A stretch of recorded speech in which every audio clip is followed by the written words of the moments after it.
and now we're recording. Yeah, I was thinking, are you going to keep the conversation going as if I didn't just press record? I couldn't, because I knew Alex hadn't seen Selling the OC. I couldn't do it. I couldn't do it to her. Oh, I totally could. I know you could. I know. I'm just picturing Selling Sunset. So if it's at all And you've seen similar, Selling Sunset. Okay. Have I seen it? Yeah. I've seen half of an episode with my dad. What did your dad think? Wait, My pull the dad mic closer to you. My dad loves shows like that. Like my dad is a huge Emily in Paris fan. What? Yeah. Your dad is? You don't even know my dad, and it's so off-brand for him. Oh, okay. If I knew your dad, I'd be like, that's crazy. Okay. Very quickly, give like a little burst of like, what is your dad's vibe? My dad's vibe, he's half Dominican. He grew up in Puerto Rico. Say no more. Yeah. Whoa. He very much like, he was like a soccer dad growing up. Okay. And is super just like, he watches a lot of TV. Honestly, I think what it is maybe he's watched everything on Netflix, and at this point he's like, what's Emily doing in Paris? We're bringing the mic just a little closer to I you. mean, so true. Like, what is Emily doing in Paris? I've never seen the movie. I've never It's a seen show. it either, actually. Oh, it's a show? Because I love really bad TV also, but like, I don't watch a lot of TV. Yeah. And so the things that I do watch, I feel like really, really strongly about, like Love Island UK, the Kissing Booth trilogy. But I just haven't seen most of the shows that my dad messaged me. My roommate is a big Emily in Paris fan. And so sometimes my dad will text Do me they and be like, gab on the phone together? well, they gab on the phone through me. Literally, my dad will be like, tell Megan that like the dress Emily's wearing in episode 3 of season 2 is whack. And Megan will be like, I actually kind of thought it was a serve, and I have to like text my dad. Like, I need to just exchange contact info for them. Yeah, you're like the Emily in Paris telephone. That's amazing. If anybody wants to be like looped in, let me know. I'll start a group Listeners, chat. Yeah. get looped into this. When we inevitably make a Discord, we'll have an Emily in Paris only server. Yeah. Run by I'm my gonna- roommate and my father. And every now and again, I'm going to join and just be like, let's see what the show's about. Yeah. I do think it is imperative that both of you watch, because it's like the kind of show that is, if you are generous enough to watch it as a parody, it's really incredible. It's about a woman who believes only her culture exists. Love. And I agree. And she's so right. And she's serving. And she's white and her name is Emily? Oh, say no more. Say no more. I mean, hello.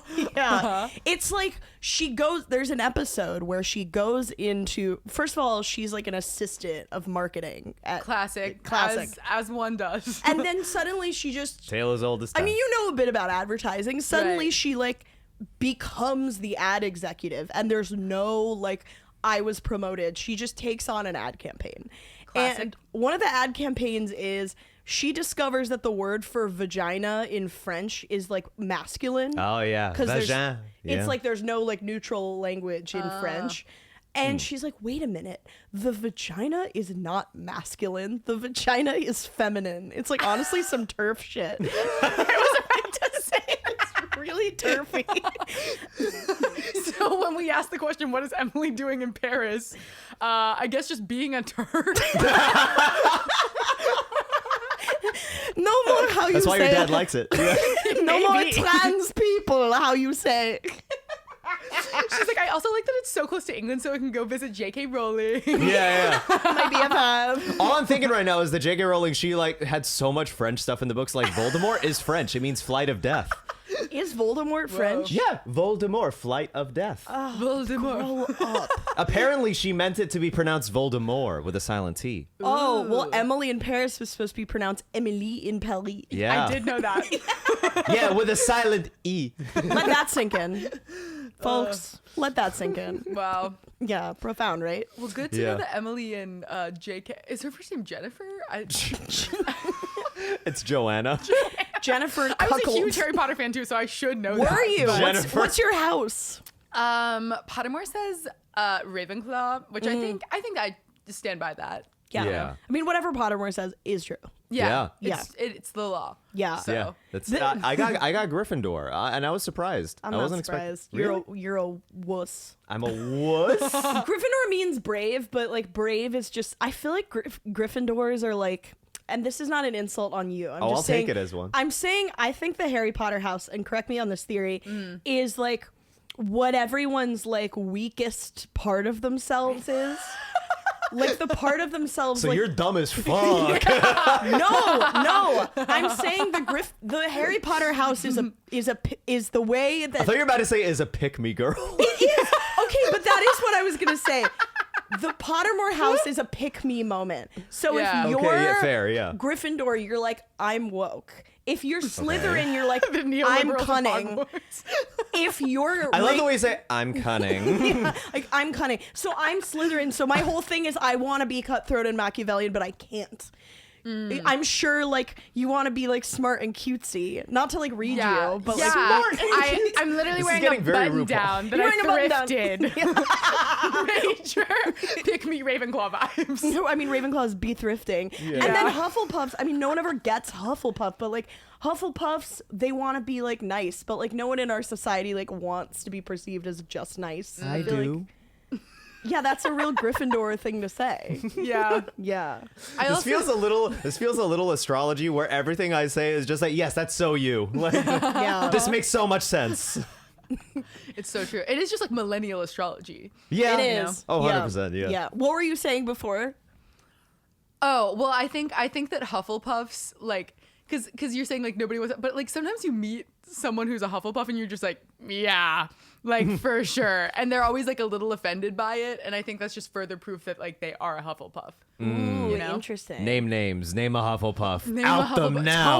Tony Ferraro. Oh, 100%. Yeah. And we love him for And we it. love We him do for it. love it, but yeah, Yeah. This is actually a nice natural intro into our guest. Yes. Whoa. Welcome to Two Nosy Meerkats. That was a perfect transition. That was Amazing job. perfect. Yeah. Would you like to Here's introduce a guy our- you don't know, and here's a gal you don't know, but we're going to introduce you to the gal you don't know right now. Yeah. This is a lovely and hilarious comedian, expert scholar on the Kissing Booth trilogy. Yes. And we Host- know you're chomping at the bit. Chomping at the bit, host of Friend Island UK, never gets horny. Give it up for Alex Murdoch. Wow. Thank you so much. Yeah, of course. Yeah. Yeah. I would like to clarify, it's not that I never get horny, it's just that whenever I'm at Fiction Bar Cafe on Tuesdays and sometimes Yeah. Thursdays, I'm not horny then. I think we should give a little explanation as to what Friend Island is. And Yes. I think we can't just say that and then not explain it. What is Friend Anyways. Island, Alex, to you? Describe, yeah. What is Friend Island to me? What does it mean to you? Honestly, it truly means a lot. It's a weekly. Bring the mic a little closer, just like pull it. Yeah, perfect. Is You that gotta good? kiss it like a kissing booth. Yeah, so true. Yeah. I'm sending mixed signals. I'm like, I'm not horny, but I also love the Kissing Booth trilogy, and I'm gonna deep throat this Yeah. mic right now. Nice. That's not a mixed signal. Just gonna keep That's everybody Stock on their 3000. toes. Yeah. multitudes of life, baby. Is this close enough? Yeah. You're doing great. Beautiful. Okay. you're thriving. Yeah, Friend Island is a weekly open mic and a monthly stand-up comedy show in Williamsburg that I run with two of my friends, Tony and Kevin. Tony, famously a Hufflepuff. Kevin, I feel like Gryffindor, Yeah. if I had to guess. But I feel like he wants to be a Slytherin. He really Yeah. does. He wants to be cunning. Yeah. Yeah. Absolutely. But yeah, that's Friend Island. We have our 1-year anniversary show this Saturday, so I feel like this week I've been really in like a sappy headspace about Friend Island, just because I mean, really like Tony and I last summer we met through Twitter, and then we started hanging out and like going to Whoa. shows together, and then one day we got a drink and he was like, what if we started a show together? And I was like, I was gonna ask you if you wanted to start a show together. Aw, that's And then beautiful. Friend Island was born, and then we added Kevin, and like it's just been really fun, and it's grown so much in the Looking past for year. a third. Yeah. Yeah, we were looking for a third, and so we picked the least horny guy we know. Kevin Mulhern, a friend of the pod, famously not horny ever. Yeah. Famously- his dick is just for pissing. That's just Yeah, that's what everyone's been saying about Kevin. Yeah, Yeah. the butt's for anal. But when you started Friend Island, was there something like, was there an environment you wanted to cultivate with the show? Yeah, I think that, and that's also why we wanted to be a show and a mic. We did the show first, but then after that, we were like, okay, well, like, I think that a huge part of community in stand-up is a mic, and a mic where people feel comfortable and that's fun to go to, because a lot of mics are really miserable. That's not to say that we've definitely had some dud nights for our mic. I think as all mics do. Yeah. But yeah, it was important to us to like make it inclusive and fun, and kind of like an environment where like new and old comics alike could come and just like try new material and have fun. Although I feel like I always try to write new stuff, and if it bombs at my mic, I'm like, whatever, it's my mic, I can bomb if I want to. And I hope that other people feel like they can do that too. But Good. yeah, I do think it's really important to have like a space where like people feel comfortable with failure. Yes. Because I do feel like sometimes mics and this is true, I think, of any creative pursuit. Like people just think like if they do something, it's like an audition for something else. yeah. Oh yeah. Well, I will that's say what- anytime I go to a mic for the first time, then I think, oh, I need to bring my A game. I can't let my first time here be a flop. For sure. Yeah. That's what, and I hesitated as I was saying that because I realized too that I think something in having a show that's like connected to a mic, like I worry that people show up thinking they have to like really bring it, and like that's not at all how I treat the mic and like how I want other people to treat the mic. But I also get, I don't know, there's really no perfect way to like set up to do both. And even with like mic signups and stuff, like what's the fairest way to do that? Like there's no winning. Yeah. And so sometimes, I don't know, who's to say? If Yeah. there's- Oh yeah. Yeah. I always have an issue with bucket mics because I will tend to go up very towards the end, and so anytime I go to a bucket mic, I was like, all right, you gotta sit tight, find a good chair, man. Like, yeah. Very fair. Always. That's just my The bucket, for those who don't know, is everyone just puts their name in a bucket and like the hosts rummage around for it, and then they'll call your name.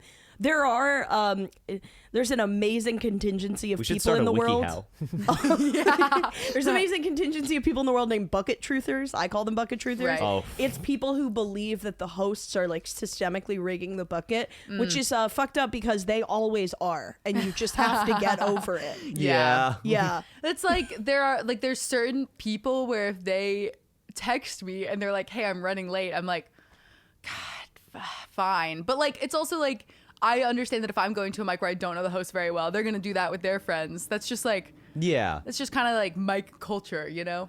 I remember, I won't say this person's name, but there was one time where I was going to Name your names. mic, and then this person was told that the list was full. But the thing is, like, you had said that I could get on previously, but this person eyed me as I was walking in, saw me not sign up physically, and then yelled at me, pointing at me, going, "You didn't sign up. This is rigged." And I was just like, dude, be chill. What are I you doing? need to know who this was after the show. I'll tell you. I'll tell you after. Was it Dave Chappelle? It was J.K. Rowling again. J.K. Rowling at an My open guess is mic. gonna be my dad. Your turfy dad. I wanted to ask, like, how did the meeting between you and Tony begin? So I was living in Atlanta. I'm from Atlanta originally, Yes. and spent most of my life there. And then I was there. And once I decided in 2021 to move to New York to like pursue comedy and follow my dreams, that old hack idea. like whatever, been there, done that. But Gross. yeah, so lame. But I tweeted Have you like, done anything original? honestly, probably not. But you guys are just silent, like, yeah. I just want to let it hang there. Yeah, Yeah. no, that's fair. I'll sit in it. We're throwing you no life ring. Oh my god. Yeah. No, but how I met Tony, when I decided that I was moving, I tweeted like haha, like what if I moved to like Brooklyn, hee hee. And I made a mental note of all the people who like liked it, that I was mutuals with and that I would want to be friends with. And Tony was one of them. My good friend Michaela was one of them. And I remember DMing both of them platonically once I moved, like, hey, like, wanna hang out? Like, do you want to be my friend? Which honestly, way harder to slide into somebody's DMs platonically than it is romantically, because like That makes sense. yeah, you want to make it clear that like, hey, I think you're really cool and I do really want to hang out. Like, let's make it happen, but also like as friends, you know? Yeah.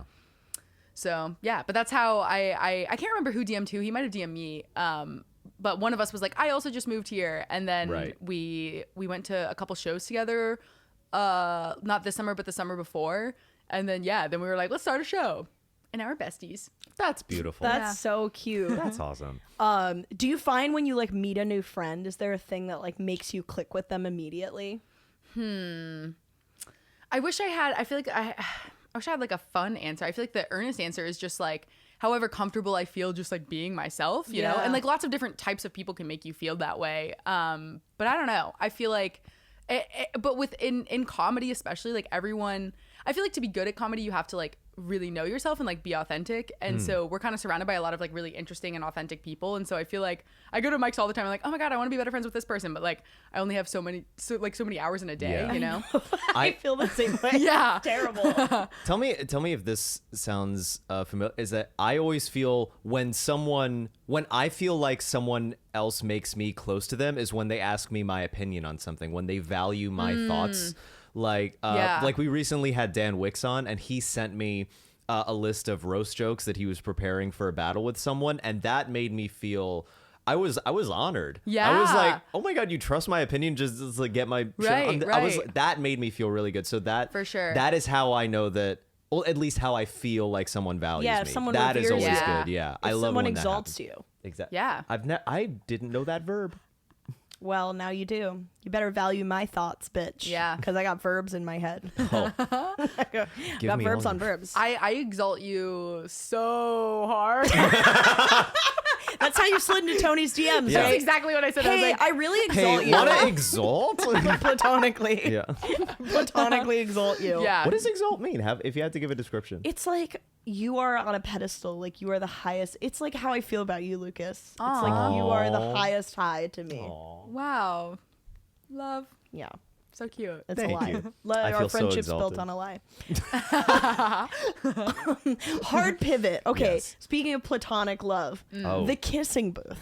Yes. How did Oh. you get into the kissing booth? I just, first of all, I love that kind of movie. Like, I don't watch a lot of television. And when What's the premise of the kissing booth? The premise is that there are two main characters, a boy and a girl. They are best friends.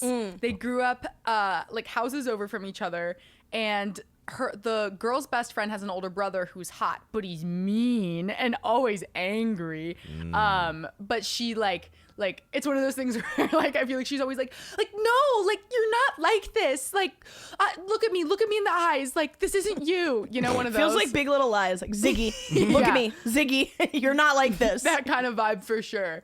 But yeah, one of the two best friends, they come up with all these rules for their friendship, and one of the rules is that like you can't get together with any sibling of your bestie, which is weird because the girl's younger brother is like 8, and so it definitely feels really pointed by Super the guy pointed. to be like his name's Lee, to be like, yeah, you can't hook up with my hot brother. The first movie's really weird because they're both really My brother with chiseled abs and lips that I think about. And in exchange, I can't hook up with your brother who's 8. right. Which Sound is fair? equally hard for me. And I love kids, so that's really tough. Yeah, no, that's literally the vibe though. It's like it's a weird. But then why it's called Kissing Booth is because they the two best friends, they're like they pitch some fundraiser for the school where they have popular kids run a kissing booth, and then she ends up kissing the older brother. And sparks fly, which is because then she's breaking one of the rules of her bestie with her bestie. And so then they start. It's what's really weird about the entire trilogy is that it's really horny and they like fuck a lot and like there's a lot of like sex stuff in it. However, the acting is like Disney Channel style, like he's right behind me, isn't he? Like, no. Yeah, but yeah, Is that your dick? Oh. exactly. It's right behind me. Could you imagine having sex that way? Like, wait, you're gonna come, aren't you? That's so you. How do they extend this shit into 3 movies? Well, they do the thing that I feel like every With teen consent. drama does. No, there's not. In the first movie, there's a random scene where this one football player like grabs the main character's ass and like they get sent to detention, but then she ends up being like hee and like giving him her number, and like he then is just like a reoccurring character, and I'm like, why are we not going to address the fact that she got sexually harassed at school. It's really, again, I don't know That who is the movie is is made the for. weirdest trope is when the assaulter is then made the love interest. Yes, it's weird. It's the It was one of the his role, I think, was to make the older brother jealous, like in the plot, because the older brother fought him. So like it's super, again, it's all really possessive and weird and bad. It's not a very empowering or good movie in any way, shape, or form. Can I have a question. Was there a point in your childhood, was there a movie where for the first time you thought this is bad, this is a poorly made film? Was there a point? Never. Never. Well, You 'cause- love everything you've ever seen. Yeah. Well, no, because I love those movies. Like Angry Yeah. Songs and I'm Perfect not talking about Snogging this was- movie. I'm talking about like any movie. Like I think that's a big point where you start thinking, oh, I think I'm actually smarter than the people that made this. Oh. Yeah. Was there a movie like that for you? No, I'm dumb as hell. Yeah, baby, let's go. I'm a Ravenclaw. I'm stupid as fuck. Yeah. Wait, Gabby, do you have a? I actually do. I have a very clear answer to this. It was the Hit it. movie 2 Weeks Notice with Julianne Moore and Hugh Grant. Okay. Yes. It was the first time, because my mom used to take me to the movies and she'd ask me how I thought it was, and I'd say, it was great. And after this movie, my mom asked me, how was it? And I said, it was great. And then I thought about it and I went, actually, it was really bad. And she goes, I know. That's awesome. I think for some reason I thought that because she took me to the movie, it was like her tacit approval of the movie. And I couldn't maybe like say anything about it. But that's when I realized that like adults don't curate the experiences that they take you to. Right. Yeah. And that's such a bizarre thing. You realize your mom was a human in Oh, that moment. boo. Yeah. Boo. Speak for Boo, yourself. you whore. Not very human of her. Yeah. I love those movies too, I feel like, because I like when there's just like a baseline for how like people who are not in touch with the world think people think. Yes. It absolutely. feels like chicken soup or something. Yeah. Well, and it's just so like again, I don't watch a lot of TV, and when I do, I want it to be super like my life is already like I already have my own trials and tribulations. Like there's enough going on that like I want to just like completely not have to like watching anything stressful sounds Yeah. awful. Like I don't Yeah. understand watching psychological thrillers or like action movies. Like that's not fun. I want to like I'm not a horror decompress. movie person. Yeah, I don't want I to. can't do that. I did recently with like Lee and Maxim and a few other people. We watched the Paranormal Activity movies, and those are fantastic. They're That's what I've heard. really good movies. Yeah. Otherwise, though, I don't gravitate towards horror. Yeah. Yeah, No, that's that's not what me. I want to watch, like rom-coms or comedies or things that are so fucking dumb that they become a comedy. Yeah. Like The rom-com's Twilight. back. Such as- Oh, Twilight. Yeah, baby, yeah. let's go. You've seen it, right? I've seen the first Twilight movie. I my God, watched they're it. also good. I remembered recently where I saw it. It was on a bus to a water park when I was Oh. 13. Classic. Classic experience. Do you have a favorite of the Twilight movies?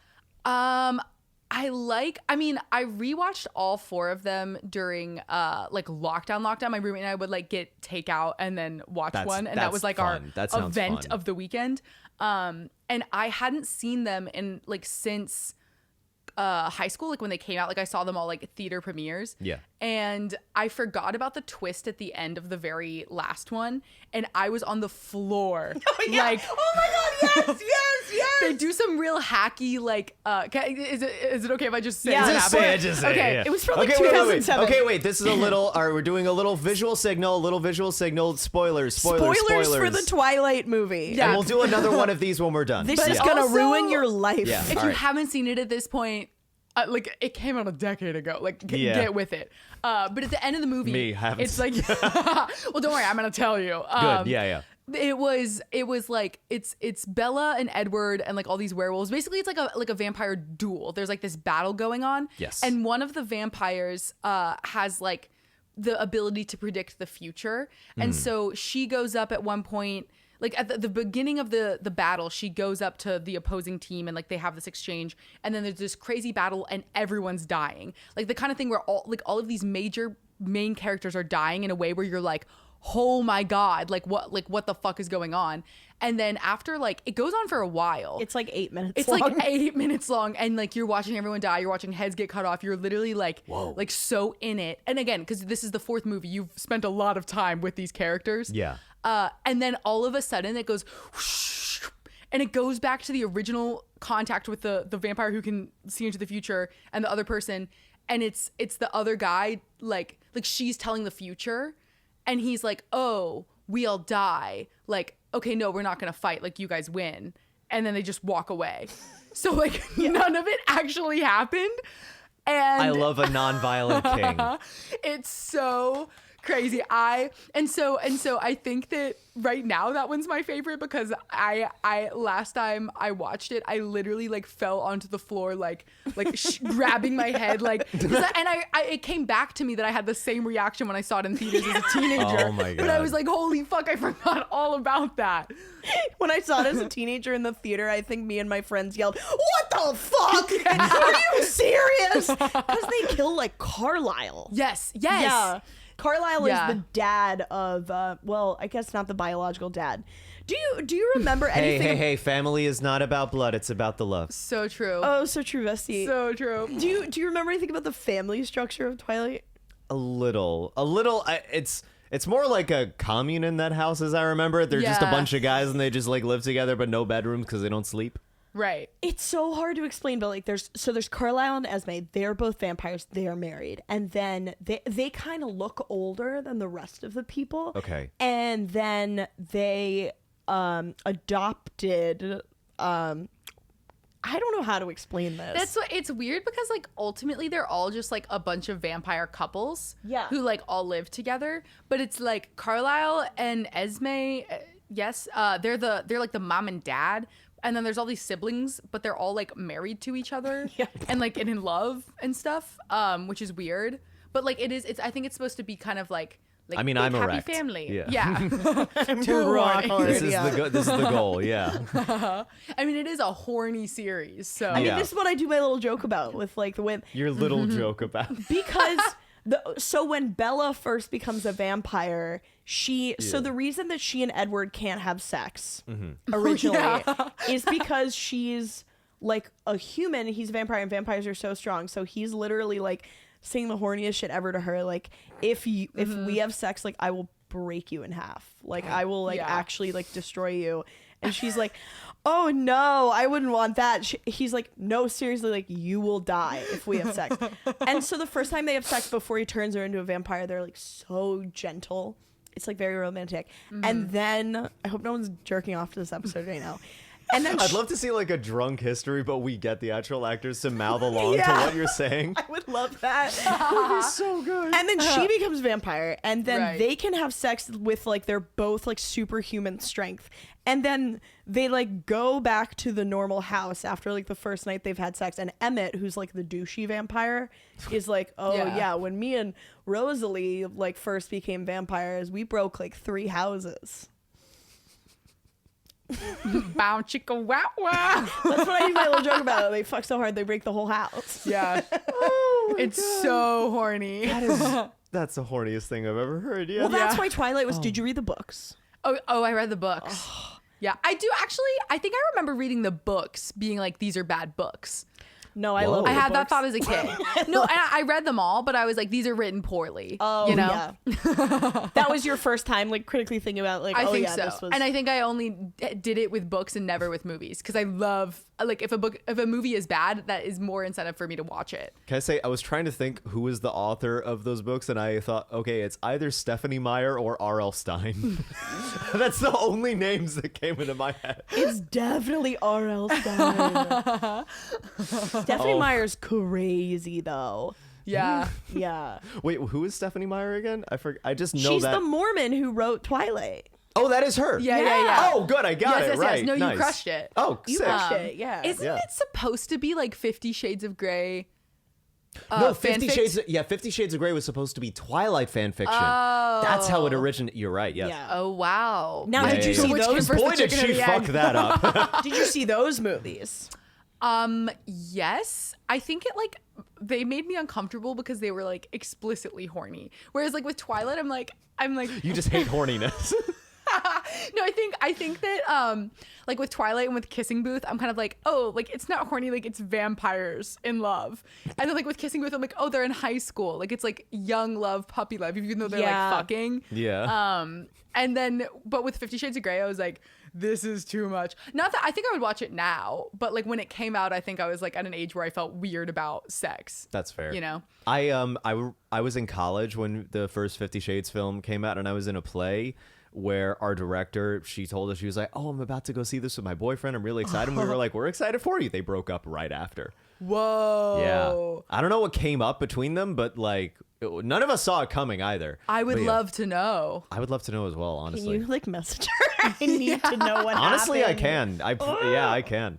I wonder, like, did she watch it and like, was she like, damn, like our sex life sucks? But what's funny about those movies is like the sex in them looks bad because Jamie Dornan and Dakota Johnson, the two leads, don't like each other. Oh, well, maybe then they were watching this movie and they're like, well, they're just like us. I identify. Hey, you know how they don't want to look at each other unless it's requested? It's kind of like you and me. Can you believe that? Oh, babe. Babe, that's so cute. Oh, I remember I was watching an interview with Jamie Dornan, and he said something a little bit weird about like how, because like he and his wife at that time, they just had their third child, and he was like, yeah, we're really just good at making babies. I think we're gonna keep going. I was like, what? Huh? I don't know. It struck me as odd. How would you feel if like I said that? In what context would you Imagine say? like I just had my third kid and I was like, yeah, I think we're gonna keep going. We just make awesome kids. I mean, I'd support you if it was true. If your kids were all in jail, I'd be like, stop. Show us the Fair, kids. yeah. Show us the kids. Show us the kids. We Google Jamie Dornan's kids. They're like on trial for murder. Yeah, yeah. And then he's like, we're so awesome at making them. I'm like, yeah, you're Yeah. making a militia, dude. I feel like also if you say that you're awesome at making kids, like they need to be like exceptional. Oh, like yeah, they yeah. can't just be like kind of cool. They can't be like just a good hang. They need to be doing calculus at 3. They Yeah. need to be Yeah. doing something. Absolutely. This is an Exactly. intrusive question, but do you want kids one day?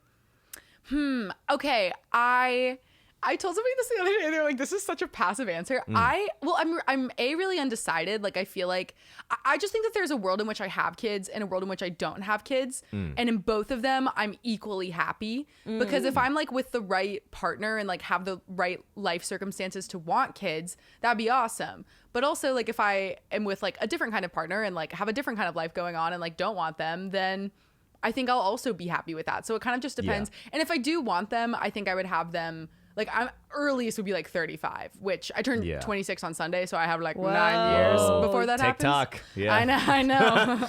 But my parents, like they had their kids, they had me and my siblings. They had like, those later. assholes in. Yeah, whoever the fuck they are.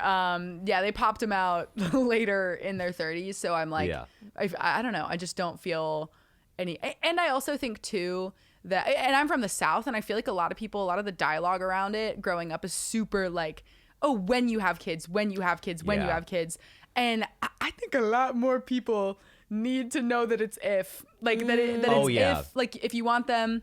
No, Because I you're feel like there's absolutely so right. many couples that just kind of like, I know a lot of adults in the South who like they're like 30s, 40s who like hate their kids, hate their husbands, hate their lives, but like at this point like sunk cost fallacy or whatever, are like, oh, like I love that, like, and it's really sad to watch, but I'm also just like, don't, if there's even part of you that doesn't want to have kids, why would you literally, because like you have to, it's an entire human being and you have to spit like, I don't, you get what I'm saying? Like, I it's a know exactly huge- what you're saying, Like, yeah. why would you, if you're even partially on the fence about it, bring life into this world that you're now responsible for? Like, that's an insane decision. I think it speaks to like how incredible like thought processes can get stuck in your mind and you don't even realize what your options are. If something is spoken about a certain way, you Yes. just forget that you even that you can even just not do that. Right. There's so many areas of life where that is just like No, a thing. totally. Yeah.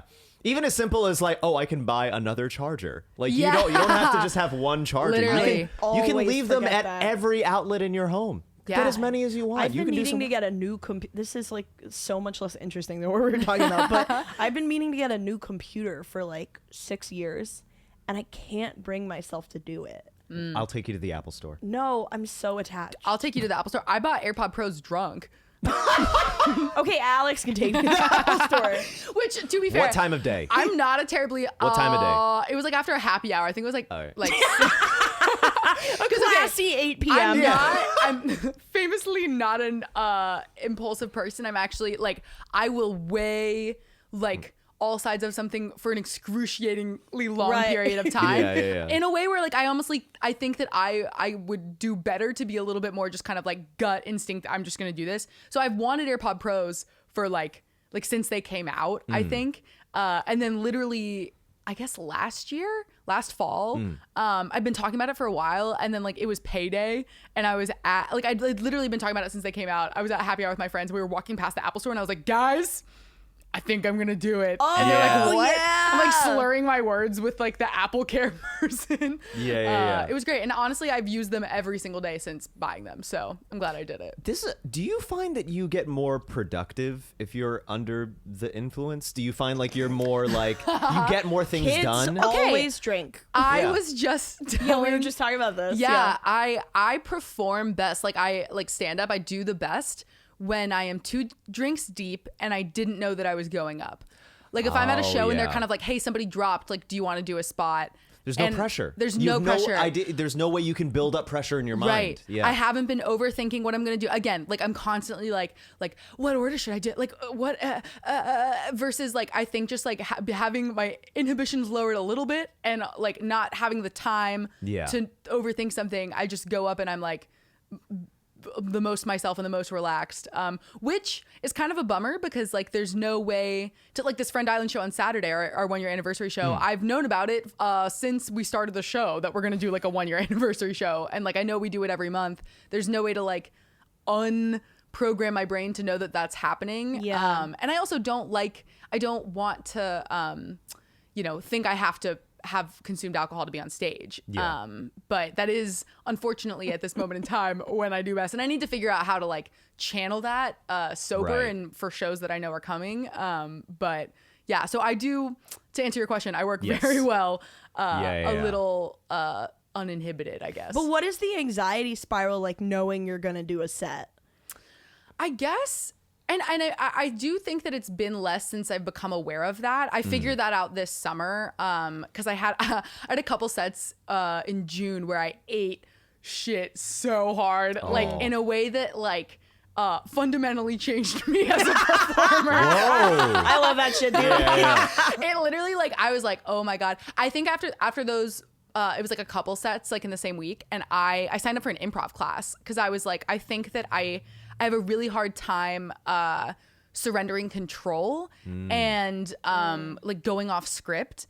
And I have the same issue. yeah, it's so hard for me to do, which is weird. I think 'cause especially for stand-up comedians, because like stand-up Yeah. comedians, you're so much in your own head. You're on the stage alone. Totally. You feel like you have to command so much control, I think. Yes. No, Yeah. absolutely. But it's just one of those things where ultimately like you are kind of like standing in front of people just like connecting with them, like sharing stories and like sharing a laugh, and like that isn't that's not bound by a script a lot of the time. But so after that, I signed up for an improv class, and I really enjoyed it. I took it at Brooklyn Comedy Collective. If anyone wants to take a improv class in Brooklyn, plug. It was super fun. I took it with Julian, and he's great. And yeah, it was really fun. I feel like it did really help me like be sillier and like learn to like lean into my gut instinct a little bit more. But yeah, I think that as I've been thinking about it like that, like now I like refuse to let myself think about like if I'm on a show, I refuse to let myself think about it until like an hour before. And I'll like write my set out on the train, and I'm like, we're not overthinking this. All right. Like I try to just, forgive me if I interrupt. How do Yeah. you stop yourself from thinking about a show? Because I don't know how to do that. I have to give myself other activities during the Yeah. day. Okay. So whether that's like if it's during the work week, I'll be like, all right, like, you know, I'm really focused on this blog I'm writing for work. And I try to like have like other stuff going on. Like for this Saturday, like, I mean, my birthday Sunday. So I'm doing like birthday brunch during the day. Oh, like, hell And so yes. I'm going to be like doing other things. And then if I just kind of can create for myself that I'm like rolling up to the show, I feel like I do a little better. So Yeah, I think there's like a certain looseness that does come with improv training. Like I was really bad at improv. I wasn't that bad, but like when I did improv, I definitely felt like I want more control. Like, I want this to be more about me. But then now that I do stand up, there is this certain thing of like, I can just like, I feel like the best comics I see, they're just like really in it with the room. Like they're really just gauging what's happening. Yeah. And I try and like be as open as possible to that, because you can just like blow through your jokes. Right. But if you're like really kind of like watching everyone and seeing, it's also antithetical to what I learned as an actor. I had to like turn that off. I didn't know you had an acting background. Yeah, I used to. I Cool. You went couldn't to. tell? Come on, Alex! Don't you see my star shining? It honestly like is not similar to comedy at all. You have to like block out the audience, pretend they're not there. Like it's so Right. solo. It was honestly Interesting. freeing to learn that I could look at the audience doing Whoa, stand-up, yeah. and that in fact I should. I think for the first year I did stand-up, I like didn't look audience members in the eye. Yeah. Yeah. I remember I took an improv class, and then at the end we had like our sort of like graduation from class show, and it was such a fun experience. It was so much fun. And then afterwards we all went out for drinks, and we were talking with our teacher how like I felt happier than I felt in a while and more focused and everything. She was like, yeah, it's very therapeutic because you have to live in the moment. You can't be in your head, because then you're not doing improv. You have to. And I was like, whoa. She was like, yeah, it's one of the only times in life for people that do this, like that you're actually present. Yeah. And I was like, whoa. You know, That's so something healthy. that also makes me feel that way is rock climbing. I used to be Interesting. super into climbing, and I love it as like a form of exercise and almost like a form of meditation, in a way of like it, because you're literally climbing on a wall. If you're Yeah. doing anything besides thinking about like, you know, where your arms and legs are placed and like what your next move is, like you're fucked. Like you're gonna fall. Yeah. And so I feel like that's one of the reasons I really love that. And I think that is also, I hadn't quite identified that as why I enjoyed my improv class so much, but I think you're absolutely right that like it literally forces you to It have to commands be all your present. attention. Yeah. Just like rock climbing. For Yeah. sure. I've done rock climbing ever since I was like 4. Yeah. I love rock climbing. We've been we went bouldering rock climbing together. once, Yeah, you did? Last That's year, so cute. Last year it was. I know. That it's feels like a trillion To years ago. Brooklyn I know. Boulders. It was under. I know was there's in, 2 bouldering gyms. It was in Dumbo, wasn't it? Yeah. Yeah, it was Dumbo in Rocks Dumbo. or something like that. Something like that. Yeah. I- It was a great time. I loved Yeah. it. Yeah. That's awesome. I remember I had a rock climbing birthday party when I was like 9. Ooh. Oh, that's You're a climber girl. Climber girl. And That then is a fun birthday. I read this book. It was like a children's book about these children who climbed Everest. Did you ever read those? What? No, I came to climbing later in life, as I did with Ooh. stand up. I really, all of my current hobbies are like I picked up in the past. What did you like, do as a several kid? years. Yeah. Soccer. I played.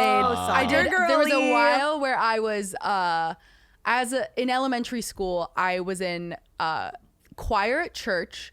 I did horseback riding. I was a horse girl, and I took piano lessons and I played soccer. And I had something going on every single day of the week, like for like my elementary school age. Yeah. And then eventually I had to pick one, and I picked soccer. And I played a year in college, but then I quit because D1 sports turns out not fun. Yeah. If you hate the sport that you're playing. I don't hate soccer, but at that point I just was so. It's just so competitive. people that D1. play it. Uh, just everyone I've ever met doing it.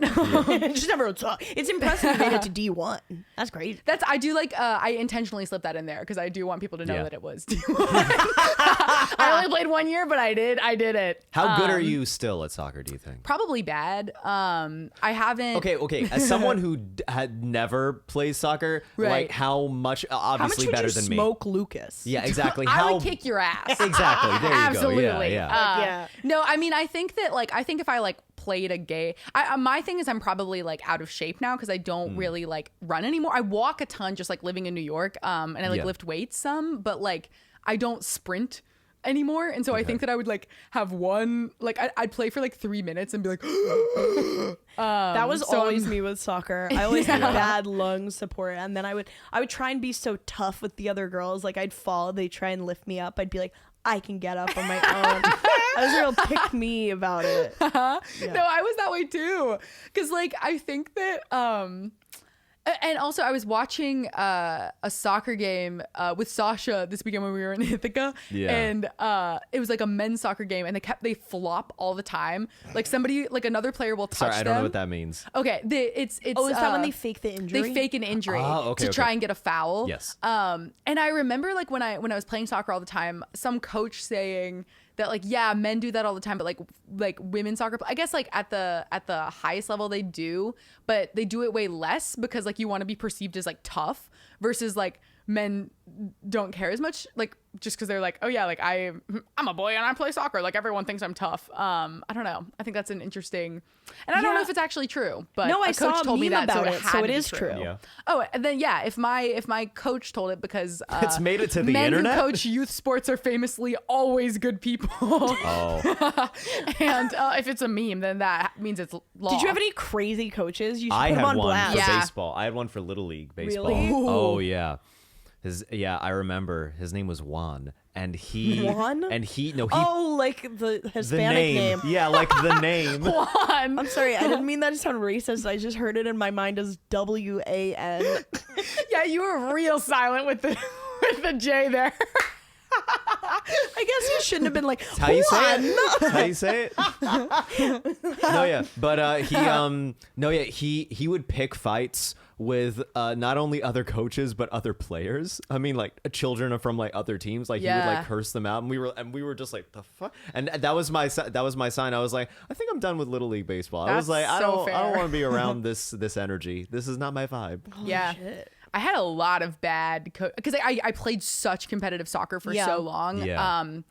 Certain highlights include, I remember in elementary school, there was one coach who made us keep like a food diary, and every food category had different points. That's just an eating disorder this is waiting to Weight happen. Yeah, Watchers. and then are we surprised that I had one? Yeah, like no. no. I remember being obsessed with like I was so obsessed with having like the lowest score. Oh my God. And we were like, I'm trying to remember, I think we might have been in like 5th or 6th grade, which is like right when your body's starting to change as a Oh girl. my Like God, that was such an no. insane, and I think the idea behind it was to like get kids thinking about nutrition and like how to fuel their body for soccer. But it's like, also we're 12. Like I don't need to think that like drinking a soda is like 5 points and that's bad. Like assigning moral value to food, like that's already something that we do so much like in our culture anyways, and so then to like literally be like requiring elementary aged, like middle school aged girls to do that is insanity. Can I ask, did you see I saw like a few like articles talking about like how Kourtney Kardashian does that with her kids.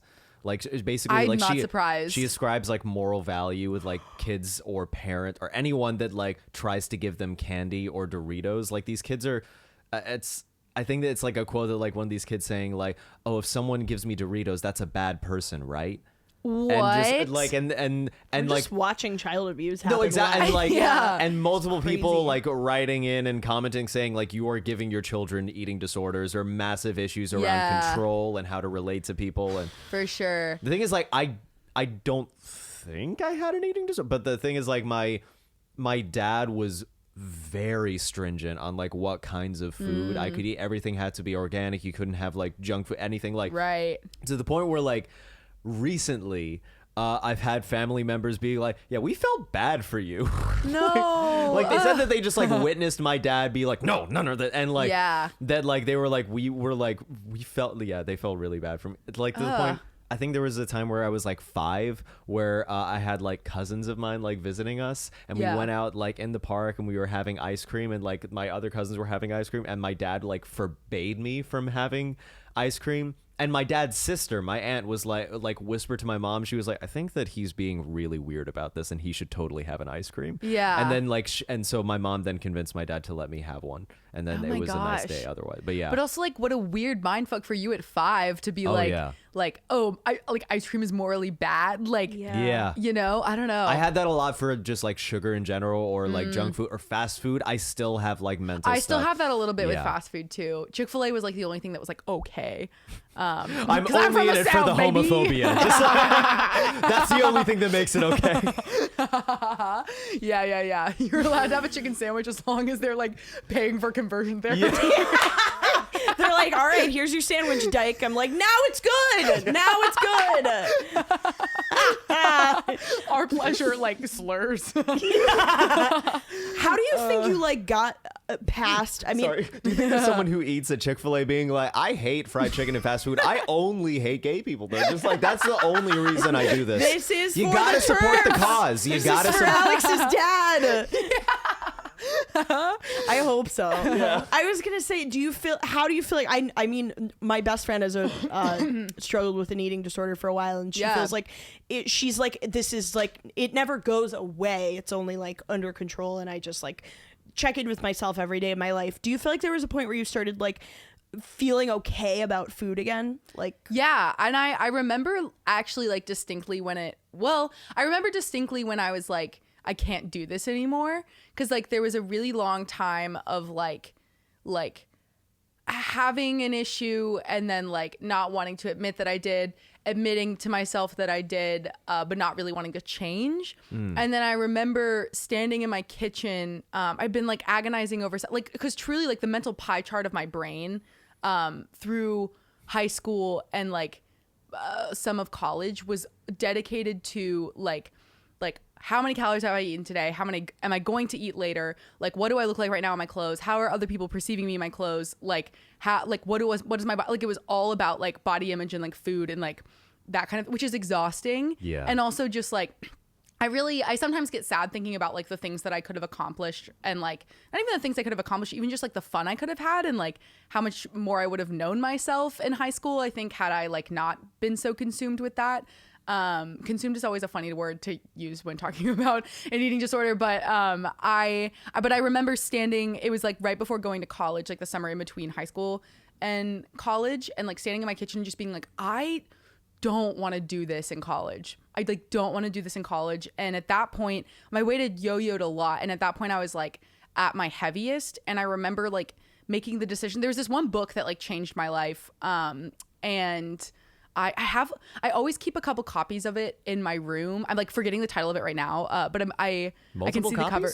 Well, because I keep multiple copies because I talk now pretty openly about having had an eating disorder, and whenever it hasn't happened so much recently, but like in college, like sometimes people would feel comfortable because I ended up working in like a clinical psychology lab that studied body image as like a research assistant, and also doing a body image group called the Body Project. I was like a peer leader for that, and so sometimes people would like feel really comfortable, acquaintances or friends, like kind of opening up to me about how they were struggling. And based on like the conversation I would have with them, I always have a copy in my room that I can go through and like highlight and like circle things that were helpful for me and things that I think could be helpful for them. And then I like give it to them as just kind of like, hey, this really like changed my life. I really hope that it does something for you too. Because reading that book was kind of the catalyst for me of like, like it gave me the tools to kind of like start changing. That's awesome. And so, but yeah, standing in my kitchen, I remember being like, okay, I'm not gonna like try and I'm not going to think about what I eat. I'm literally just going to eat whatever I want whenever I'm hungry. I'm going to stop when I'm full and like not put any restrictions, not have any moral like, and if my weight never changes, if I lose weight, if I gain weight, I'm happy with that. I don't care what happens to my body physically. I literally just want to mentally be freed from this. And so having to like really like swallow that and be truly okay with like whatever my body looked like in kind of surrendering caring was like the most freeing thing. And it was really difficult. Like after that it was like I would get better, and then I would maybe like have a few days where I didn't, like and then I remember I think it was my junior year of college, I was studying abroad, and at that point I think I would say like by my sophomore year I was like completely like I would say I was over it. But then I remember junior year, it kind of popping back up into my head and being really like, oh no, like it's bad, like what's going on? But then I realized that I actually was just like really upset about something going on in my relationship. And like I remember standing in the kitchen in my host family's like apartment being like, oh, this actually isn't about like food or what I look like at all. This is about, I feel out of control of like this thing happening in my relationship. And so I'm trying to like really control something else, and like what is something that I have complete over control like of what I put into my body and like what my body looks like. And so at this point in time, like you were saying, your friends, like it's definitely like I've kind of view it as like a sleeping like snake in my brain. And it used to like be it literally used to just like live in my brain, super active all the time, like in high school and a little bit in college. And now it's like it's sleeping, it's dormant. I've drugged that bitch up. Like it doesn't really like pipe up at all. However, when it starts to a little bit, I now at this point can kind of take a step back and be like, okay, what is this about? Like, oh, like it's about, you know, this friendship. It's about how I'm feeling about work. It's about how I'm stressed about my like career. Like it's never, now it's not about that. Whenever it kind of like pipes up, at least for me. Yeah. That's so wonderful to hear that you're able to like reframe that and Yeah. use that almost like as a tool to address what is really going on. Yeah. Yeah. No, for sure. It's been like crazy freeing. Just because like I also remember too not ever thinking that I would like get past it. Like I kind of always thought that it would like be really loud in my brain. And now it's like so I would say maybe once every like 3 months or so, I'll kind of like start to kind of hear it, and I'm just kind of like, bitch, what do you want? Like, what is it? A quarterly meeting. I think it's awesome, and I think so many like people like need to hear that perspective. And it's interesting because it's kind of like what you were talking about on stage about letting go of control as well. Like for sure. Control is the biggest issue in my life, like Yeah. of like being surrendering control and being okay with being out of control, I think is the common thread of like all of my biggest issues, whether it's on stage, like with my relationship with myself, in relationships. That's like, a big issue for me too. Yeah. I feel like we've talked about this. I think we have. Yeah. I love Definitely. connecting you with guys are a people bunch over of that. fucking freaks. Yeah. Yeah. My it's little true. issue is just being present, but fuck you guys. We're Control. broken. Yay. Yay. I often think I actually need to take more control, so You can have some of mine. Yeah, can we have a control Venmo? I would love a Venmo, but for qualities of your personality. That would be That would actually be awesome. sick. Yeah, So I would true. love that so much. I'll take If anyone has impulsivity, I could use a little bit of it. I'm super Yeah. impulsive. Dude, we gotta do Oh, a no. swap. Yeah. Today, so I wrote a poem 3 days ago, and it was like so stupid. And No, I Do you bet it wanna was beautiful. share? no, No, I won't make you. Well, here's what happened. Maybe I I texted will. my friend Nick. I was like, "Hey, do you want to read a poem I wrote?" And he was like, "Yes." No. And then he was like, "Fuck you, Gabby." Well, I texted him that I didn't actually want to share the poem. I texted him that because I had 3 cups of coffee. I was like, maybe someone needs to see this. And then I had come down from the coffee when he responded, so I just sent him green eggs and ham. That's a great Just a joke. little something I've been working on. It's about lust. It's about impulsive. I am like way impulsive, and I think it's the coffee. And I've also been trying to cut back on alcohol, like be sober. I don't know if it's permanent, but like at least for a short time. Yeah. Which helps me be present. And I think it's awesome that you're like sharing like your story with like your eating disorder, because like it's I'm thinking about comedy where it's like when someone's like, I struggle with this, like they make their jokes about it, but then you make that mental note in the back of your mind, like when I see like SB go up on stage or Tony Sikowski, like people who talk very open about sobriety, Right. I'm like, maybe this is someone who knows something. Yeah, Yeah. for sure. It is so funny the way that we talk about it in such a like and this is kind of, maybe I'll come back to this in a second. I feel like I've been rethinking the way that I talk about like eating disorder, body image stuff on stage, just from the perspective of like I am a thin white woman, and so that does influence the way, even though like I know that my weight has varied dramatically and that I've struggled deeply, I need to think about also the responsibility I have as like a thin person talking about it on stage, which is just something that I have not really formed any thoughts on and will, I think, inform that material in months to come for me. But it is crazy that like I get on stage and I'm just kind of like, I don't eating disorder, like, isn't that crazy? Like the tone is so just like silly, but it's like that was an awful period of time in my life. And I think that too, Yeah. like whenever someone's on stage, like I was in rehab or like I'm sober and like I had to go sober because like like there's so much pain in those things. But that's also kind of what's cool about comedy is that like, you know, we're able to like laugh at it and like connect to Yeah. people through it. I mean, I went through something similar that I don't talk about that much on stage, but I've been thinking about like noodling with it with material. But like I went through a period last year where when I'm stressed, I don't eat. That's immediate. If I'm too focused on something that I often forget to eat, and I went through a very bad period last year where I lost a lot of weight. I went down to about like 112, 113. Yeah. And I remember I went on stage after I had gotten out of that period and I put on a bit of weight and I was feeling better. And I said, yeah, I was, this thing happened. And then thing is like, I'm 5'11". I went down to 112 pounds. You could have used me as a sale.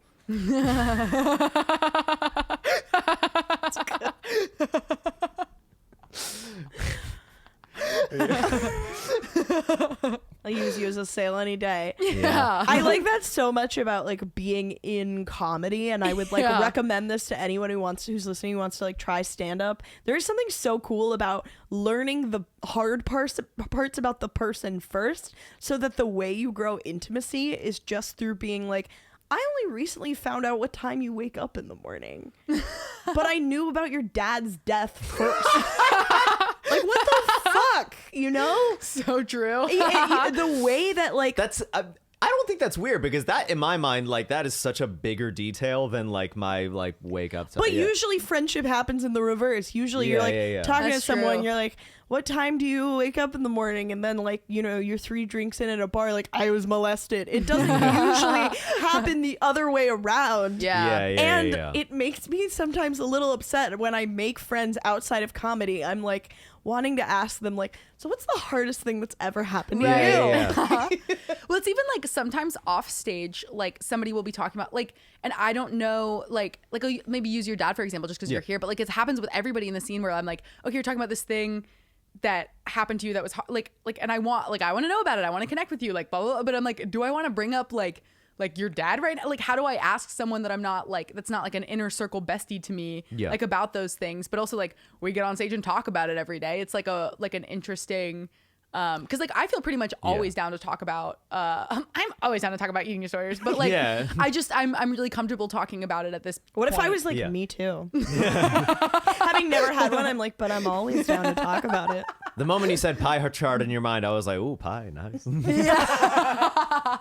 I think so you're fine. Yeah. I think that it's okay to, if you, this is what I would do if I was in your position. I would be like, hey, there's something I've always wanted to ask you. Is this something you'd be comfortable talking about? Yeah, that's so true. Just giving that person the ability to say, I'm not in a place. Yeah. Just having that kind of framing at first, then it's always okay. For sure. Yeah. Because I'm sure too, like it varies day by day. Yeah. Like say And in I'm general, having I'm my always okay quarterly talking about it as check-in well. with my snake in my check-in with your brain. eating Like disorder maybe snake. that's not the best day for me to talk about it, but like, you know, in general, I'm always like down to clown. Exactly. I grew up with like not many boundaries, so like I feel like I just didn't.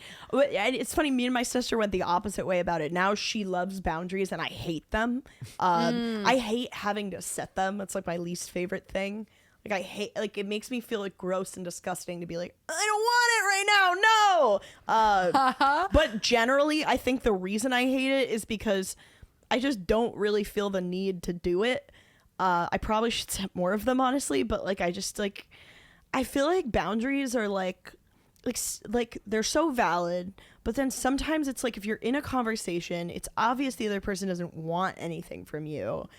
It's like nothing's gonna hurt you if you just open up. Yeah. And I think a lot of people are scared to open up. I think people are scared to open up because I think maybe there is a truth that they have buried deep down. Or even like, I know for a while I wasn't comfortable talking about like having an eating disorder because I was like embarrassed about it. Like I thought that people were going to judge me for it. Especially eating disorders are like interesting because like people will be like, just eat. Like I don't understand. Like you know what I mean? I've gotten that as well. Yeah. Yeah, it's super and people will be like, you don't but realize you're that so my brain hot. says it and I'm like, hurts. that's also not helpful. Like it's not about how you like, I don't know. And so, but I definitely felt like embarrassed about it. And so like there was a while where I was like, I can't I famously love oversharing, but like I would overshare about other stuff, but I held that really, really, really close because like that was embarrassing to me, and I thought people were gonna like view me as like damaged goods, like to know that. But then like I don't know, you get older and you're kind of like, oh, we're all damaged goods, like if that's how I'm gonna think about it. Yeah.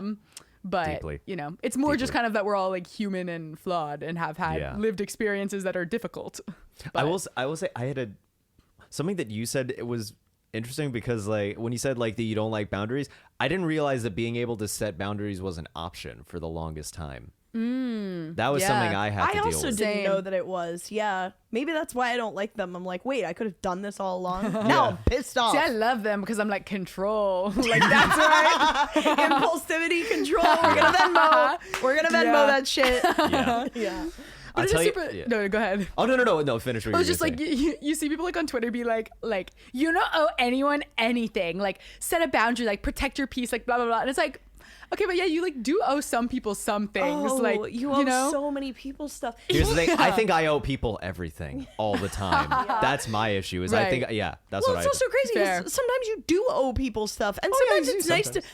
I mean, Yeah. also like I know, for example, that like so my little sister is one of those like you don't owe people anything stuff, but then when she's having a problem, she calls me and she knows I'm gonna be there and pick up the phone and like I'm not gonna be like I'm at capacity right now, and that's important for her to have. I think so. It like boundaries. Sometimes I feel like they're this like obviously again setting the thing, it's like valid to set them if you really don't feel like talking about something, if you really don't feel like opening up to someone, it's fine, but sometimes I do feel that they are this like highly intellectual concept.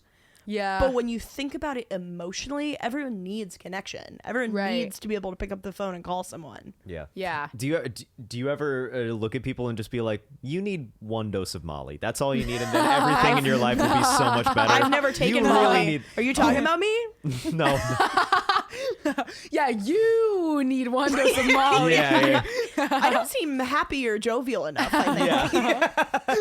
Honestly, I think we need it because we're the ones wound tight with issues Oh. with control. Well, let me tell you, I did it once, and it was a beautiful Same. experience. I was like, this is the best thing ever. It felt amazing. Did you just like go around telling people how beautiful they were and how much you love them and all that? Yeah, I was with a small group. It was like during like lockdown and we were at the beach and I Oh, was that's super awesome. granted I think I took too much. I think it was way too much. Okay. And we were also drinking. But I Ooh, felt okay. amazing. Like Yeah. I remember just being like, I feel so loved and connected to others and like just so happy. Yeah. Like A little sidebar, because there are children who watch and listen to this. We should just say, whatever. We are not endorsing anything. Yeah, wait no, until don't do you're, it. like- Don't do like, it. I did it when I was like 22. Yes, I was an adult. I was also 22. Yeah. Yeah, I've still Please never do- done yeah. it, so you should follow my lead. Yeah, I be like think- Gabby. I think better it'd be than fun us. to be sober with a group of people on Molly, because I feel like I'm just always at that level where I'm like, I think you yeah, probably everyone's are, beautiful. yeah. Everyone is beautiful. For sure. Yeah. But you know who's not beautiful? Our listeners, yeah, our our listen- ugly, disgusting listeners. Yeah. So listeners write in. Sometimes we give them advice. Sometimes they just want to talk. Sometimes they tell us their fears, which I love. Okay, love. Okay, All right, I've so we got- go. We're right here. Okay, this is a good one. Number one, how do you guys organize creativity? I'm not sure if this is just undiagnosed ADHD or my personality or something, but I cannot organize a creative thought to make it into something. And it's really annoying because I know I have great ideas. They just never spill out of my brain in the way I want them to. I feel like if they're not spilling out of your brain in the way you want them, like you have to give your ideas permission to be bad, you know? Like I think that anytime that I have like a joke or like yeah, like anything, like just putting it on paper or putting it on like whatever your medium is, just like getting it out there and like like word vomit even like as much as you possibly can and then chiseling away from there. Like I don't know, like it doesn't have to like come out exactly perfect. And at least and thinking with stand up, it's like, okay, like I have this general idea, this general premise, like I'm gonna like overwrite, take it to mics, see how people are responding. Oh, they're not quite getting what I want. Something's wrong about my tone. Something's wrong about like whatever. And then like from there, I can like mold it into coming out exactly how I want it to and affecting people the way that I want it to and that kind of thing. But I don't know. That's also, I feel like, because I just have crazy editor brain whenever I'm writing. And I don't just let myself kind of like be silly and like I constantly need to remind myself that it can be bad. And that it doesn't have to be perfect, you know? Yeah. 100%. I agree. That is wonderful. I agree with you Sweet. so hard on that, because it's like I think that a fear of failure is just like anathema to creativity. Like you have to like comics don't want to bomb, and that's crazy. I love a bomb. You have to bomb. Yeah. I mean, Yeah. maybe I'm just saying I love it because it happens all the time, but I feel like it's just like so therapeutic and important to be like, okay, like they really didn't get me today. What do I do? And that's true of every creative idea. Like a sketch, I don't know, like if you're a dancer, if you're a musician, like you have to be okay with being bad before you get good. Oh, yeah. And you have to have the trust that eventually you'll get good. Right. Yeah. Like I feel like that's what propelled me through stand up, was being like, I know I'm not good right now. Like when I first started, like I know I'm not good right now, but I know that eventually if I keep going with these ideas, I will be good. Yeah. And also, not even necessarily thinking like I am going to get good or that this is going to turn into a wildly successful career. Yeah. Just going, I am going to choose to be happy with just the pursuit of this. Right. I think that's a very important thing. Not like attaching your idea of success with like success in the career, but actually just pursuing whatever it is your dreams are. Right. Just saying, I'm doing what I love. I am now happy because of that, and choosing to focus on that is very important. Otherwise, I would say like, especially with like editor brain, like when I have a new bit, I just do like a stream of consciousness of just like whatever the ideas are. I just like get it all out on my notes app, and then I'll like take it to a mic, try it on stage, and then like expand and contract until it's just like get everything out of your head. Yeah.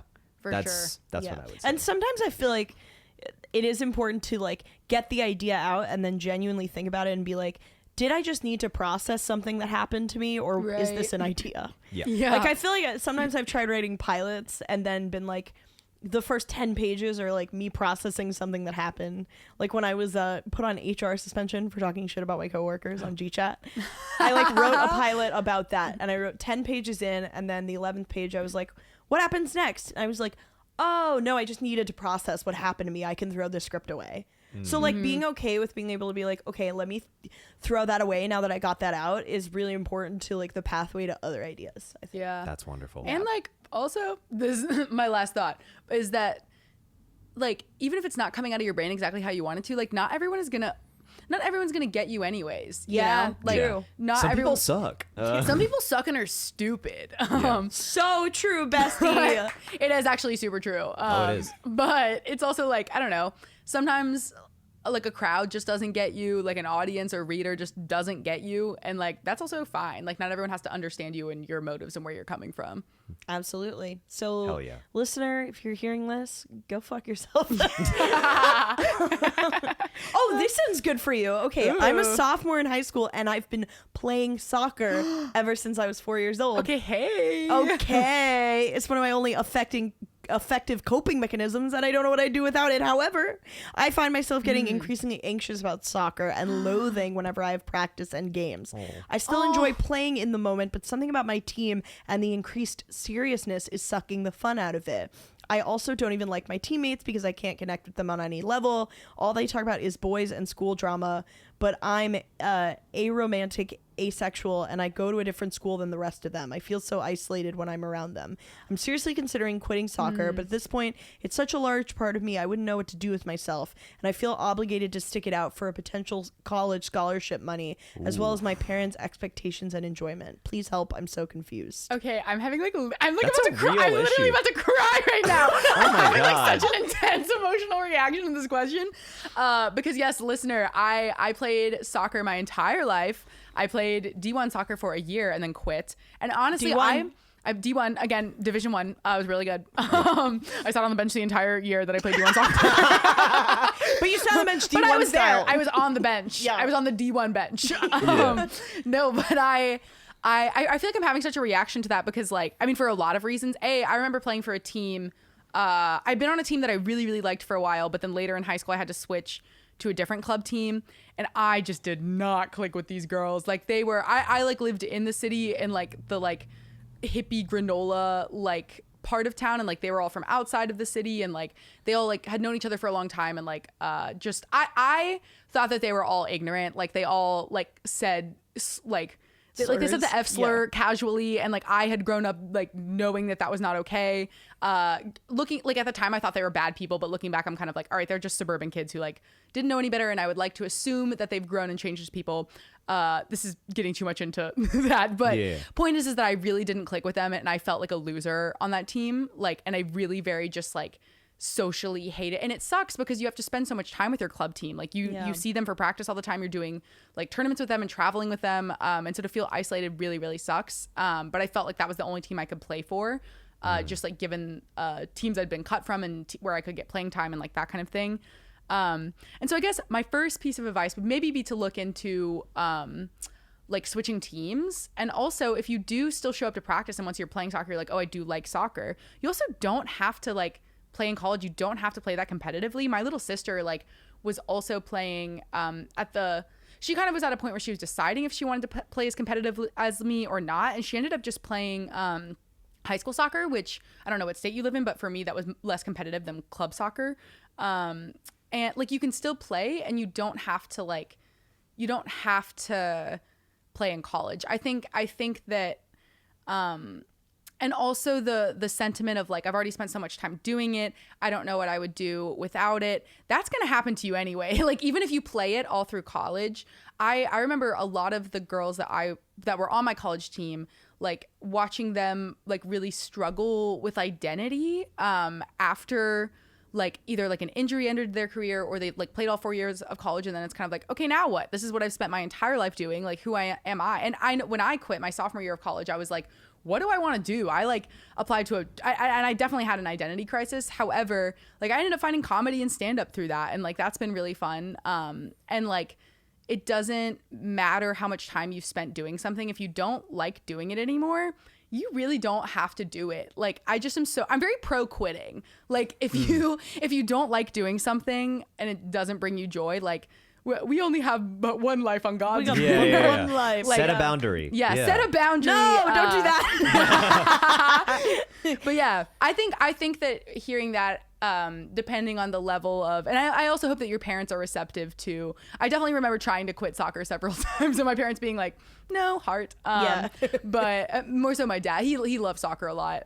But I feel like I would either switch teams, play less competitively, which I guess would also be switching teams, or just quit and find something new and like enjoy that the world is your oyster and finding something else that you're passionate about. Yeah. That was eloquent. Yeah. That's a fantastic. The only tiny addendum that I would add. Lucas is editing it. That was great. One note. That was great. One note. If you're willing to take feedback. Yeah. We'll circle back Sorry, later. did you play D1 soccer? Yeah. Yeah, did you sit on the D1 bench? The D2 kids drooling over you like, oh, is that going to be me?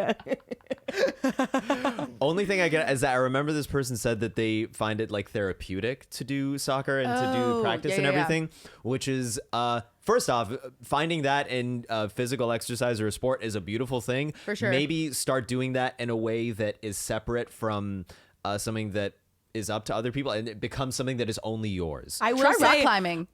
Try rock climbing. Honestly. I loved rock climbing. I thought when I ended my high school baseball career, because I played baseball with the boys, impressive. I also rode the bench. I was like, oh Both my god, teams. like I will never play again because like I won't play in college. Obviously, Right. my dream from 5 years old of playing in the major leagues, being the first woman in the major leagues, was not going to happen. So I was like, okay, I and say it still can. it still can. And Yeah. then I found a recreational softball league in Prospect Park, and it feels to me like playing in the major leagues. Like, it's so Yeah. uncompetitive. Like, literally, like nobody cares. Like, It's everyone the community theater of sports. it like really, it actually like really is though. And I remembered like being in high school and being like, I actually don't like how competitive this feels. I like the drills. I like throwing. I like hitting. Right.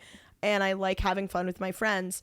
And that's how this feels. Like, Yeah. the games are like an hour on a Sunday. You like play in the sun, you like throw the ball around, you get a hit or you strike out or whatever, and then you just go on with your day. I went to watch. It was a fun time. It was really Oh good. yeah, Yeah. Lucas watched me Yeah, play. yeah, yeah. I didn't make any big plays that day though. You were great though. I saw you run around the diamond. I saw you do the thing. Go on, So Lucas. cute in your little uniform. I do wear a little I saw uniform. you do your best, and that's all that counts. Go on with your little listener submission, Lucas. Go on. I'm setting a boundary. Okay. Yes, Gabby. Yay! Okay. My sexual awakening, you ask? Well, let me tell you. So before this, We asked. and we did ask. So before this, I've had many crushes on TV and movie characters, but this one was different. I was 15, old, but as I said, I'm not like a first crush. It's not like a first crush kind of thing. And was watching Arthur Christmas, a movie I've seen many a time and never particularly liked, but it's okay. All of a sudden, about 45 minutes into it, it suddenly occurs to me that Steve, Arthur's brother, is so incredibly hot to the point that I was Googling. I'm embarrassed to look at the screen. Jamie, pull that up. Yeah. Yeah, I'm Googling. To the point that I was embarrassed to look at the screen. I was ready to lay down my life for him. I've seen him many times on this before, but never saw him this way. Also, for context, Yeah. Let's see. Honestly, he is hot. show Oh my me, god, show me. I thought that it was Arthur, like, Yeah, he like is, yeah. PBS Kids Yeah, Arthur. me too. I thought so too. Oh my god, I was like, is he also like an armadillo or whatever the fuck? I don't know what Arthur is. Aardvark? Oh, Is he's he an also an aardvark? anteater. Oh, grow up. I literally thought that He's it a was big like, rat. I was also like, I knew it was Arthur. I was like, Arthur has a little sister, DW. I didn't know Yeah. there was an older brother. But please continue. Yeah, that's a hot animated character. So I was ready to lay down my life for him. I've seen him many times on this before, but never saw him this way. Also, for context, muscular guys or bitchy guys have always been incredibly unattractive to me. I like those lanky, sweet idiots. And of all things, why is his name Steve? Well, that's a good point. Great. I didn't know muscular guys were called bitchy guys. No, it's muscular or bitchy guys. It's either of those qualities that this writer. Lucas, what are you talking about? You're like, no, Gabby, it's science. There's muscular guys and there's bitchy guys. Those I are know the two archetype genders. of the bitchy guy. Muscular son or bitchy daughter.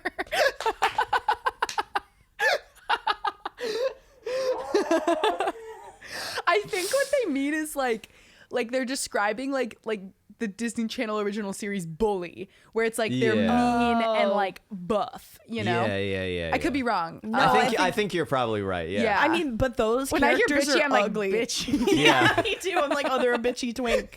But some of those Disney Channel bullies did you ever see Starstruck? Yes. Okay, the guy who is in the band with Sterling Knight, he's twink-like. Yeah. But he's the bully. Right. So maybe they mean like that. Maybe. Who's to say? Maybe. I guess I'm the not sure. reader. Wait, did The you listener. have a sexual awakening in TV or film? Yes. I talk about this on stage. I had 3. Rank them. Ranking them. Okay. I think number 1 was probably the animated Fox Robin Hood. Yeah. Hot. So He's hot. great. Oh my god, he was such a good person. Yeah, Yes. so nice. So hot. And then number 2 was Sinbad from the Oh, yeah, animated yeah. movie Sinbad. I remember I that think one. that also kind of like like tall, dark, and handsome. That Yeah. really has informed Yeah. my type since. And then 3 Spirit from Disney Disney DreamWorks. horse. The horse. I was a horse girl. Yeah. And because I feel like everybody's always like, yeah, Simba's hot, like from Lion King, and I'm like, yeah, and so is Spirit, and that's okay, you know? It's okay to want to fuck a horse. Yeah. So true. Did you know that Eddie Redmayne had a thing for Nala No. in The Lion King? How Yeah. did he tell you that? Yeah, we had a Kiki. I've been watching RuPaul's Drag Race. I've picked up a lot new lingo. Love. okay. No, but yeah, no. He said it on the Graham Norton show. He was like, he was into Maid Marian from that animated Robin Hood, but then also Nala from Lion King. Wow. Yeah, That's beautiful. It's very romantic. Okay, Yeah. one more, and then we'll get to I our love final love. segment. Love. which is Love very- wins. Love wins. Speaking of love, this one's kind of about love. Ooh. I just got back into having crushes. amazing phrase. Amazing phrase. Gorgeous opening. Gorgeous opening. Love my girlfriend, been with her a long time. Boy, do I miss having crushes. Having crushes is iconically fun. Oh, It'll my, get you out of bed in the morning. my whole day, I'm just going to think about you and you don't even know who I am. Fuck yeah. That's that good shit. Okay. Ooh. After taking I'll be right 2 back. years to get over a girl who used me as a side piece. For context, I, Catherine, 15 years female, just entered high school. Wait a minute. You're being used as a side piece in middle school? This generation's crazy. I met Damn. this girl, Amira, 2 years ago. We instantly clicked and bonded. She was a literal goddess. They had the prettiest smile. You name it, they have it. She told me she was falling in love with me when dating her girlfriend. I confessed to her one day, and she broke up with her girlfriend the next day. After I got over her, I met Cadence, and OMG, they are so cool, and I get nervous walking past them. For the first time, I went and talked to her, and we high-fived 2 pronouns. Sure. What? That's literally what it said. We high-fived two pronouns. It sounds like there's a lot of she theys in this There's scenario. so many she So theys. they're probably she they, yeah. I think that's honestly what's being described Alex, here. you read it right. I think they shared pronouns and then Then they high-fived high-fived on it. with with them right Yeah. now. And I told them how cool they are. They said hi to me in the hallway, and I turned bright red. Anyways, how do I get close to her? Wait a minute. Hold on. Oh, okay. I'm piecing together the timeline. Okay. She was used as a side piece by the girl who she like Amira? confessed. Amira, who she confessed her affection to. Okay. And then Amira broke up with her girlfriend for her. Something messy happened. They didn't work out. Okay. Now she's developing a crush for the first time after taking Cadence. 2 years to get over the girl, and the crush Oh. is on a hot she-they Cadence. Okay, cool. Yes. So basically, I how do you also- get close to your crush? Listening to this, I'm like, I want to be in middle school, high school again, because middle school, they hit different.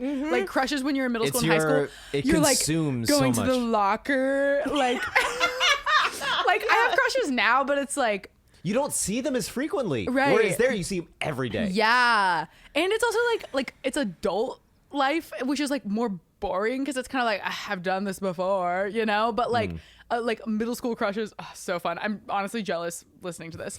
But so how to get close to your crush? Okay, well,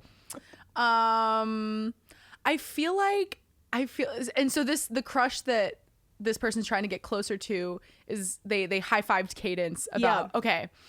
So obviously you've already made physical contact. Huge. A high five is as good as a Oh, kiss.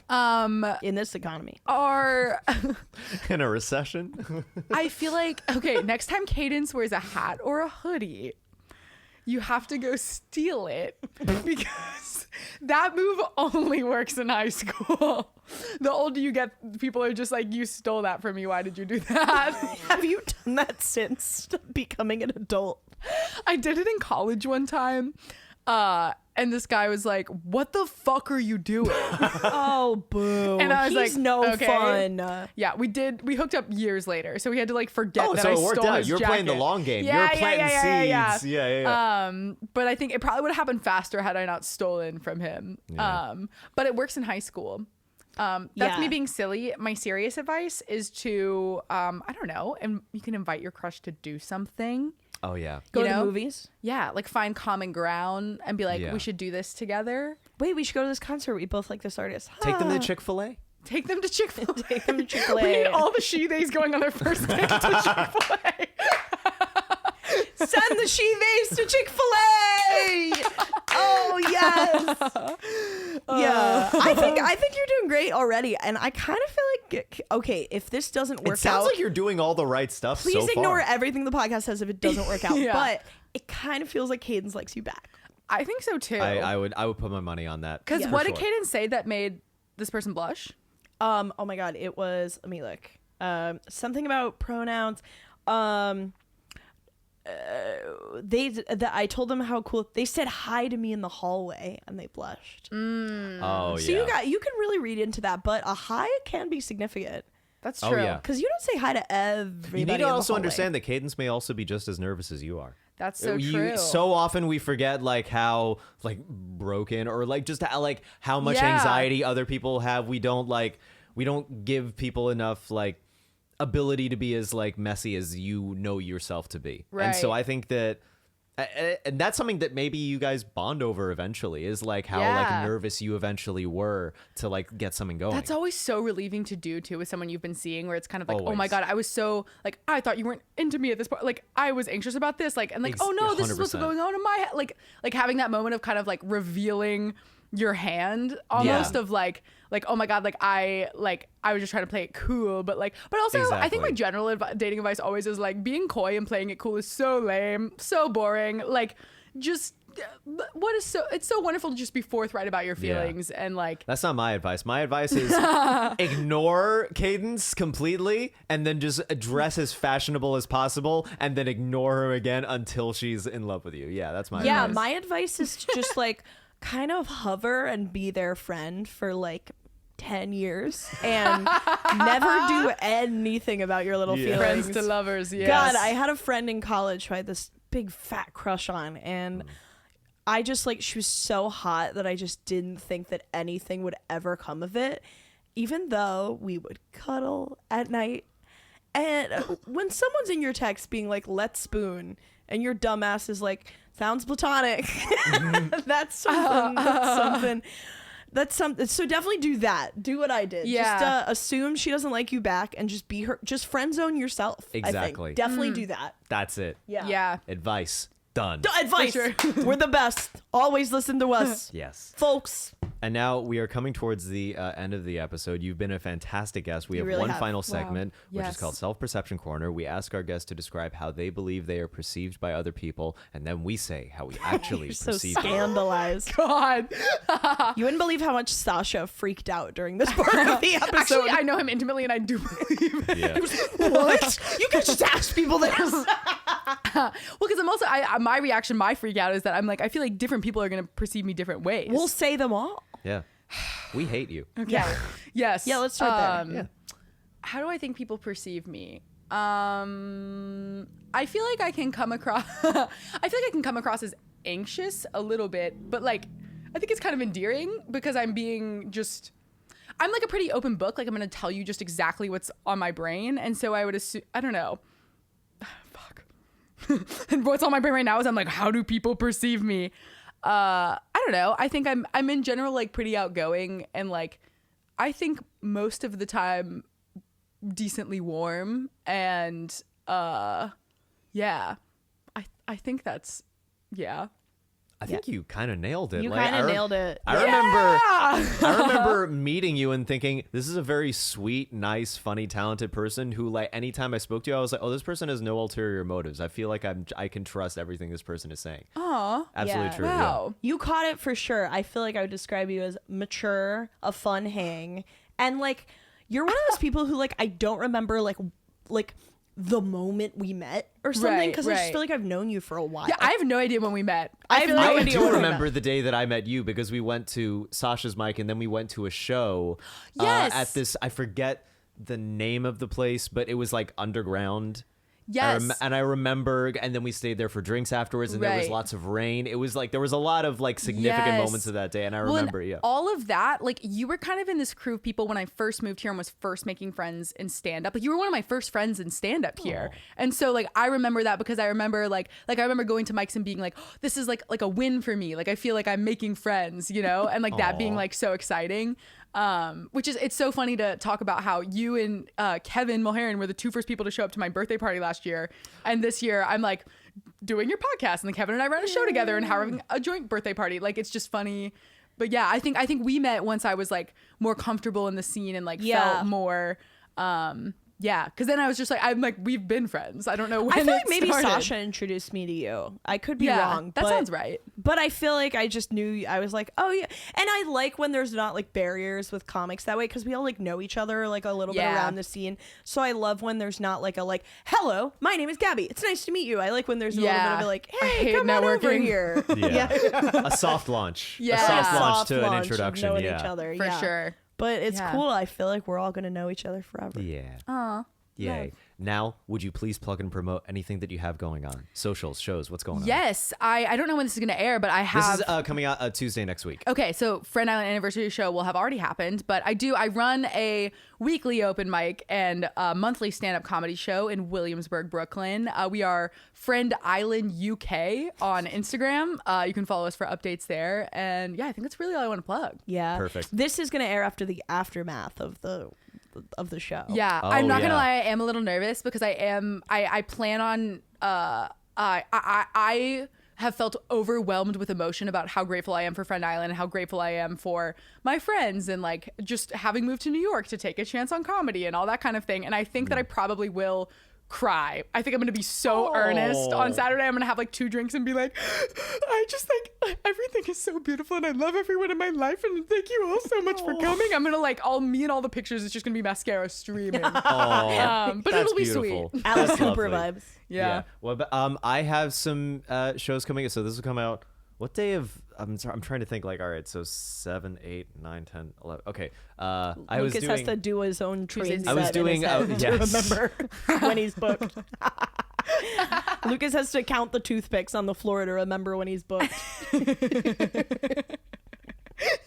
you never do that? Just like, okay, if this is the 6th, fuck it. Do you No, ever do I'm that? normal. Yeah. I'm built different. What do you do? I do what you do, Lucas. I think thank we have you. the same brain. We do it. Yeah. Feeling a little isolated right We were now. on the train talking about attachment styles, and we were actually exactly the same. It was like, God. fuck. What are your attachment styles? The bad one. The worst one. I think I have a pretty bad attachment style too. I'm Is pretty, it like, anxious? Yeah, it's like anxious preoccupied. What? That's not. I don't remember I'm that like being fearful, anxious. on Or, the. Yeah, like, me too. Yeah. I can So smell it's your so funny fear. because there's certain people when they talk about dating on stage. Clara Olshansky, they like have been doing jokes about like for a while of like, and I remember at one point being like, dude, what is your attachment style? Because every time you tell a joke, I'm like, that is so true. And I think they also have the same one. Yeah.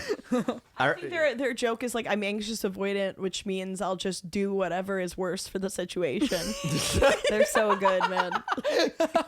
So true. But yeah, I have shows on the. Oh yeah, I'm doing a roast battle against Sam Schaefer on the 19th. Oh, baby. I'm there. Let's go. Wait, on the 19th? On the 19th. Oh, I think I'm hosting that. also on that. I think I'm roasting Elliot. Elliot. Wait, Elliot. Blomberg. Blomberg. Oh, yes. Love Yeah. him. Yeah. Oh, this Oh is my exciting. god. Oh, that'll be Wait, fun. Wait, fun. I'll tell you some jokes afterwards. Yeah, that I yeah. prepared. Okay, yeah. So I'm doing that. I have shows on the 23rd, on the 31st as well. I will be doing a Halloween show. You can find all of the info at lucastrarnold.com/live. I'm gonna be friend zoning my own girlfriend in our house. I've got a real thin week, honestly. So, but then my next week after is thick. I can't remember what I'm doing, but just follow me on the gram. Nice. Alex, you've been such a good guest. You've Oh my god, been thanks so much for having me. fantastic. This was so fun. This was So a much blast. fun. We've been 2 Nosy Meerkats. See you next Next time. week, Emily in Paris is Yes. coming right here. Next She's week's guest is flying my in. dad.